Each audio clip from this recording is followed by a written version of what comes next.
Commonwealth in secret succession plans.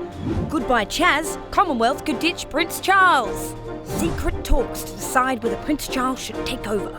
Secret plan to knock off old Bird.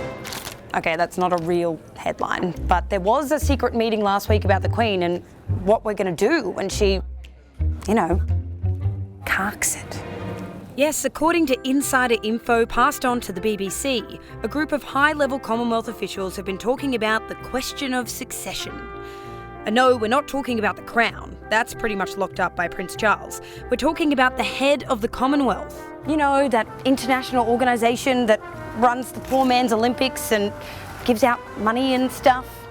Yeah, look, obviously I'm not across everything that the Commonwealth does, but I do know that we're a part of it, and it's probably important. The Commonwealth is a voluntary intergovernmental organisation with 53 member countries and 2.2 billion people. That's about a third of the world's population. It was born out of the decline of the British Empire, with lots of states still keen to stay mates after achieving independence, forming a friendly network of nations that encourages trade, plays sports against each other, and generally encourages everyone to be democratic. Whilst the Queen has held the top job all these years because, well, her and her father basically got it all up and running, turns out the next British monarch won't automatically inherit the job.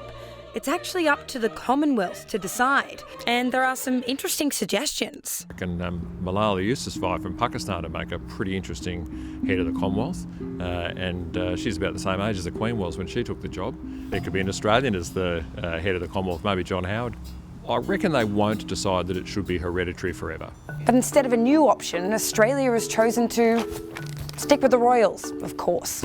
After all, we're one of just 15 Commonwealth countries that still has the Queen as our head of state.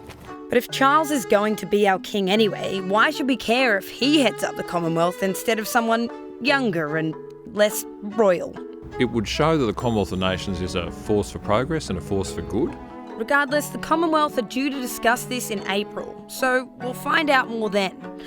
Unless, of course, nature runs its course on old Liz before then. She is 92.